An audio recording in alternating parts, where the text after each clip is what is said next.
Alright, I'm going to make this video as quick as I can. So in the previous video I mentioned to you guys that you could set up a vehicle to tow in under 2,000 bucks if you did it yourself. I'm going to show you today how I did that, because I did do this, and I'll show you the things that I had to buy to get it set up. So I did this to kind of an unconventional vehicle here. I did it to a Dodge Dart SXT. You don't see a whole lot of those being pulled on the road. And I'm going to show you why I chose this vehicle. So real quick, the first question you need to ask yourself when you want to flat tow a vehicle is, can my vehicle even be flat towed? Let me show you the quickest way to answer that question. So pull out the owner's manual for your vehicle and it'll tell you. So this is the owner's manual for my Dart. Pull it out in the recreational section on the Dart, I believe is 107, right? So you turn to page 107 and there's the chart for towing a Dodge Dart, right? Initially, I was thinking about pulling it with a dolly. A dolly costs 2,500 bucks for a decent one. But when you look at the Dart, it's not allowed on any vehicle, any motor, any transmission. It would destroy the vehicle if you dolly towed it. It's like, well, that's funny. I'm glad I looked at my manual before I wasted the money. But then when you look at the flat tow section, in a manual transmission, you can do it with the transmission in neutral. That's the only requirement when you look at the notes. It doesn't say there's anything crazy you have to do. All you have to do is have the manual transmission, put it in neutral, and then it's safe up to highway speeds. So there's no other things you have to do other than put your transmission in neutral. So that's actually a good thing. You can also do it to the 1.4 liter turbo. Like I have the 2.4 liter manual. You can flat tow the 1.4 liter automatic. There's just a little bit more you got to do, and this book explains to you how to do it. But that's how you tell. You go into the table of contents and just look for the section that talks about recreational towing. For me, it was on page 107, as you can see. So next question is, why did I pick the Dart? Well, number one, I already own it. Number two, this car is pretty much paid off. So I was willing to tear into this car to trial run this to see how well this would work out. So, couple advantages of flat towing a Dodge Dart. Number one, this car weighs, base weight with the manual in it, it weighs right at 3,000 pounds. It's like 3,017 pounds. But that is the dry weight. So once you put fuel in it, you put liquids in it, the coolant, obviously you weigh a lot more than that. So, I mean, you legally have to put a braking system on this. But it's light. So I wanted something light. I don't want to feel this thing dragging behind the RV, you know, because it'll kill your fuel mileage as well, the heavier this thing is.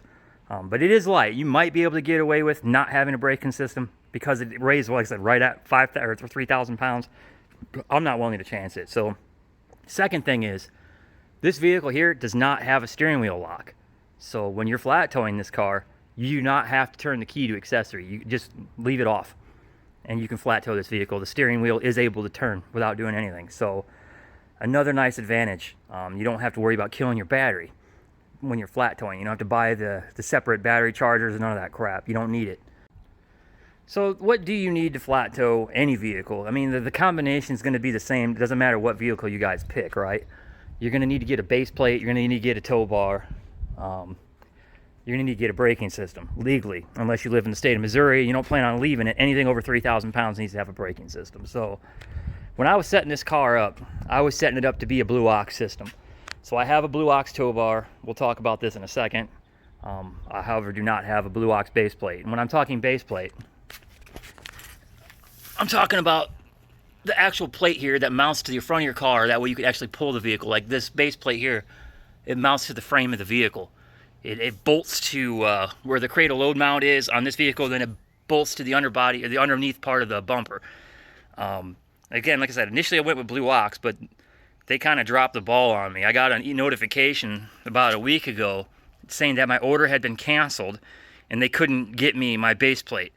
So I was kind of screwed at that point. I was scrambling to try to get something together because I leave this week for a pretty long trip out to the East Coast and I need to bring my vehicle. So my tow bar, I'll talk about the electrical system in a second. All my other stuff showed up from Blue Ox except for my base plate.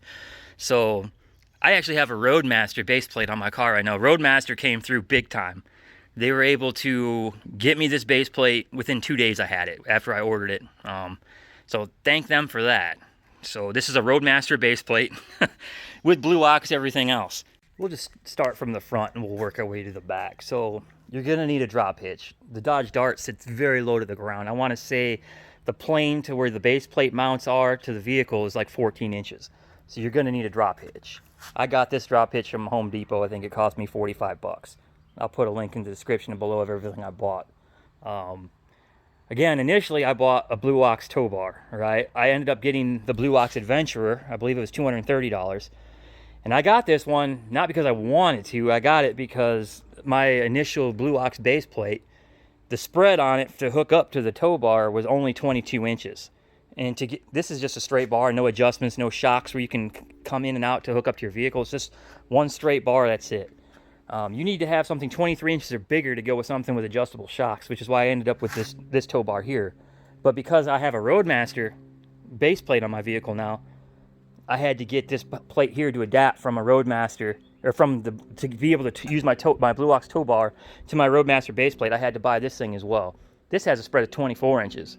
So I could have ended up getting like the Blue Ox Acclaim or something like that, which does have adjustable shocks on it, makes it easier to hook up.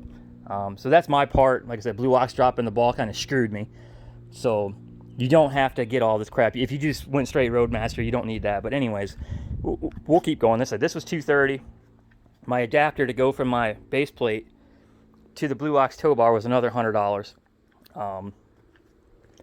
The base plate itself, like I said, the Roadmaster base plate was right at $500, I believe, plus tax. The base plate does come with these. These are what you need to hook your adapter up. They just go in just like this. And then the other one goes in the same way. And then this bolts right onto it on both sides like that. So, pretty simple. To keep going, you're going to need some breakaway cables. I want to say these are $30, $40. These are the Blue Ox ones. You're also going to need an electrical system hookup for your vehicle as well. I ended up going with the Roadmaster one, the 7-pin to the 6-pin connector. It just had better reviews. It supposedly holds up better than the Blue Ox one. So I went with the Roadmaster electrical hookup here. And it also comes with the 6-pin connector for the front of your car. So with all this, there's two more things you're going to need. So we're going to need a wiring harness to be able to run the lights on this vehicle, the brake lights and the turn lights, off of the RV. So, and then we're also going to need a braking system. So we'll start back here. You can see how clean my installation is here. That's my braking system. I went with the Invisibrake. I believe it's 8700. This thing was 830 bucks. And then I went with the Blue Ox Diode wiring system. So when you hook into the taillights of your vehicle, to be able to hook into your 6-pin connector in the front, you need a diode system. That way, when your car is being dragged down the street, the power from your RV is what's lighting your lights up off the 12-volt power coming from your RV. The diodes don't allow it so it doesn't backfeed into your electrical system on your car and destroy your car. So you have to get a diode system. Blue Ox makes one, Roadmaster makes one. They do the same thing. But my diodes, I'm not going to take these covers back apart in this episode. I'll do it. If there's enough people interested in learning how to do this, I will tear my car back apart and show you how this gets installed. But I take this cover off, you take this cover off, and then the wiring system basically connects the two diodes to the brake light, or to the turn signal light, and the running lights on this light. And then there's wires that run through this cover here over to this side where there's two more diodes that do the same thing. And then on the Dart itself, in this corner here, you can see where my Invisibrake is. In this corner here, underneath the carpeting, there's an actual flange that allows you to go underneath the vehicle. So the wire harness and my braking system all go underneath my vehicle right here. And I installed all of this at the same time. That way I was able to make my wire harness connections for my Invisibrake, because this has its own wiring harness. I made all those connections right here in the trunk. That way they're not underneath the vehicle. And then they all go to the front of the vehicle together right here. The only wire that actually goes into my vehicle itself is this hose right here for the Invisibrake that actually actuates the actuator to pull in my brake pedal. And I'll show you that here in a second. But the wire harness, because I went with the Blue Ox one. I think it was $55. I'll double check that. I got it off of Amazon. The Invisibrake, this was $830. And I'm still cleaning this up a little bit. This is that hose I was showing you. This is the only thing that actually goes into my vehicle right here from the Invisibrake. And it goes into this cylinder right here, which I haven't mounted yet because I just trial run it the other day and it works beautifully. That cylinder actuates, let's see if you can see it right here. There's a pulley system that ties under your brake. And when you hit the brake in your RV, that pulley system actuates your brake pedal and actually pulls it in and stops your vehicle. And the pressure is adjustable, so you can make the pressure as hard or as soft as you like, which is the other reason why I went with the Invisibrake, because I don't have to go, it is adjustable, right? And I don't have to put no crap here. When I want to tow my vehicle, all I have to do is plug it in my front of my car and go. It's that simple. There's nothing I have to sit here. There's nothing I have to try to attach to my brake pedal every time I take a trip. Just plug in and go. So when you add it all up, right, I went and actually sat down and verified all my prices. So like I said, the Roadmaster, the electrical cable, the 7-pin to the 6-pin with the 6-pin adapter for the front of my car, $62. The base plate with tax and getting it shipped to me was $580. The Blue Ox one was the same price, by the way. The Roadmaster, the Blue Ox adapter I had to buy was $109. Like I said, you can avoid that cost if you just go all Roadmaster or all Blue Ox if you can get it. But I had to buy that adapter, so it was $109 for that. The Blue Ox Adventure tow bar cost me $230.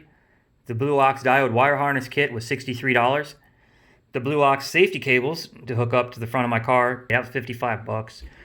The Roadmaster Invisibrake 8700, the braking system was $830. And then I had to buy 3 tubes of grease. I had to get silicone to patch the hole once I ran my wiring through my car. I had to get dielectric grease to grease up the connections for my 6-pin adapter on my car so it doesn't corrode. And then I had to get white lithium grease for the 2-inch ball for the tow bar kit. You want to keep that grease. But all that, plus some new tree connectors for my trunk I had to take out to run the wiring because you can't replace those tree connectors when you pull them out. All that for the grease and the connectors are $30. So when you add it all up, even with wasting the $109 for this damn adapter, I was under $2,000. I did it all for $1,959 doing the work myself. All right. So I'm not going to lie to you guys. That install, to put all that stuff in, it is no joke. I am a journeyman machine repairer by trade. Lots of electrical experience. I have lots of machine building experience. I actually built that car. I worked for Chrysler for 5 years almost. But it took me 4 nights to put all that stuff in. 4. Not 4 days, but I mean 4 nights. Getting off of work, starting at like 3:30, 4:30 in the afternoon. Finishing up at like 9 at night with stopping and getting the kids dinner and stuff because my wife was out of town when I put that stuff in. It took me 4 nights. And the way I did it is, this is my advice to you guys if you want to do something like this by yourself. There's a company called eTrailer. They have a bunch of YouTube videos online that shows you how to install the Invisibrake system and also that diode kit for your taillight system. The videos on YouTube. Like I watched the videos from them for like the Jeep Wrangler, the Jeep Cherokee. I think I watched a Chevy Traverse install on an older one. It might have been an Equinox. But I watched probably 6 or 7 different install videos on different vehicles. That way I could get an idea of how the system worked and how it is supposed to be installed. That way when I went to install it on my vehicle, I didn't even have to read the instructions. I mean, I knew exactly what I needed to do. It's pretty simple. Like I said, it's just time consuming. It is very time consuming if you don't have a vehicle lift. Like all I have is like 2 ramps you can drive your vehicle up onto, and that's how I was able to get it installed on mine. So I mean, you got to crawl underneath the vehicle. It is a pain in the ass. But it's worth it in the end, you know. I mean, to pay somebody to put all that crap in with the price of all that stuff, you're probably looking at $5,000. So you save a ton of money by being able to do it yourself. So we'll end the video on that. You know, if there's enough interest in this video, and there's a lot of people interested in seeing how I installed this stuff on a Dodge Dart, the routing that I took, the way I hooked it up, I'll be more than happy to do it. You know, I'll tear my car back apart, and I'll show you how I routed everything, how I installed everything, the way I put all the harnesses together. It's really not a big deal. All I have to do is just pull the covers back off. So we'll end the video on that. Happy flat towing, everybody. I hope this video helps you at least get an idea that you can do it. You can flat tow your vehicle if it can be done. And you can do it cheaper than buying a dolly. So have a good one, everybody. I'll see you probably when I'm gearing up to go to Myrtle Beach at the end of this week. So